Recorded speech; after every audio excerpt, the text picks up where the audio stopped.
Hello, my name is Connor Johnson, and I am playing the part of Eddie Birdlace in Kokomo Civic Theatre's production of Dogfight the Musical. It opens at Havens Auditorium on September 23rd, 2022. Dogfight follows the story of Eddie Birdlace, a handsome, charming 20-year-old Marine on his last night before shipping off to Vietnam. It's November 21st, 1963. Eddie and his best friends, Boland and Bernstein, or the Three Bs as they call themselves, and a handful of their fellow Marines decide to spend their last night stateside throwing something called a dogfight. A dogfight is a contest to see who can find the ugliest girl and bring her to a party, where she will be judged for her looks. The ugliest girl will be declared the winner, and the Marine who brought her gets the prize money. The Marines enthusiastically jump into the contest. But when Eddie finds Rose Finney, an awkward waitress who has never been on a date before, Eddie comes face to face with the consequences of his cruelty and his immaturity. A battle rages inside of Eddie, as his feelings, dreams, priorities, and self-worth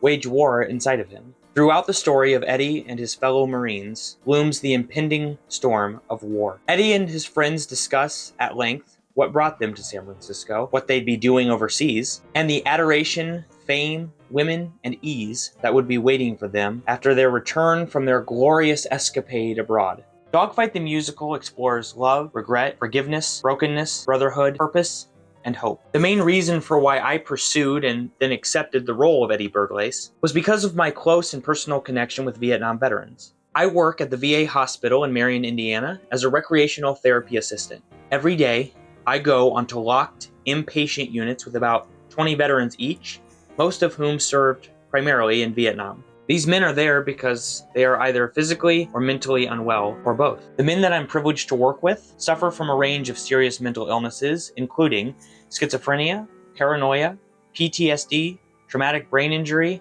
dementia, anxiety, suicidality, psychosis, and more. Of course, physical ailments are just as prevalent. Several men are missing limbs, many have tremors, cancer, blindness, and many have hearing impairments. Dogfight the Musical has given me such a unique opportunity to step back in time and see the world through the eyes of the veterans that I'm privileged to serve. The men that I work with are in their 70s and 80s for the most part, and as Eddie, I get to step back in time and be around those same guys in their 20s. And just like the characters in Dogfight, the vets that I work with are flawed. Many have made less than ideal choices about drugs, alcohol, relationships, criminality. Many cuss. Many can be lewd and crass. Many, but not all of these choices are tied directly to trauma, living conditions, and exposure to dangerous chemicals, like Agent Orange, encountered during their service. Now, I would never disrespect these men. My awe at their sacrifice and bravery isn't shaken by their mistakes. The flaws that veterans have don't make them bad. They make them human, and that's just the point. These men aren't some heroic fantasy of incorruptible men with no fear. These are human beings who willingly put themselves in harm's way, witnessed and experienced some of the most heinous and disturbing things a person can see and undergo, and they came home forever changed. If these men were fearless, they wouldn't be brave. Bravery requires fear. In my late teens and early 20s, I played video games and chased girls. I was successful at neither, by the way. These men chose to risk their lives for 300 million countrymen they didn't know, yet loved. Many of these men have seen atrocious things. Chilling interactions with locals, best friends killed at their side, they themselves killing enemy combatants, deplorable conditions, torture, and I see every single day that those horrible experiences came home with them. These men didn't get to leave those sights and sounds in a jungle on the other side of the world.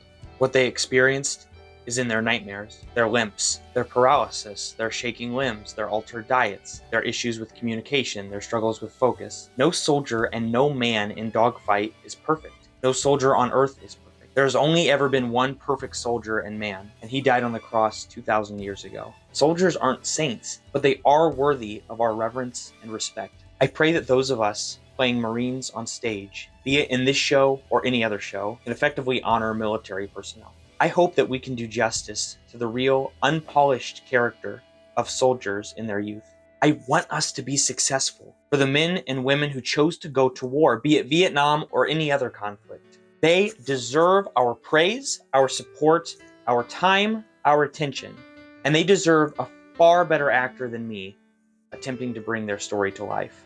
Dogfight opens at Kokomo Civic Theatre on September 23rd, 2022. It's okay if you aren't able to attend.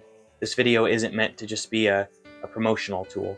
Instead, this video is just a simple reminder to Americans about the best among us, soldiers. They prepared for the theater of war. They took the stage. They performed with excellence and valor in front of both adoring and hostile crowds. Scenes changed, lights changed, costumes changed. Cue the fire, the smoke, the gunshots, the screams. Throughout the show, many friends exited the stage and did not return. And we, the audience, watch all these performers struggle, grow, change, choose. When the curtain drops, when the survivors return to us and bow, will we stand and applaud, or will we scoff and spit? Will we take their cue and leave the experience changed by what we witnessed, embracing those lessons they imparted to us? Will we create a life-changing act of our own, making the world a better place, writing the next chapter in the script they created? Will we discard our playbills and cast lists?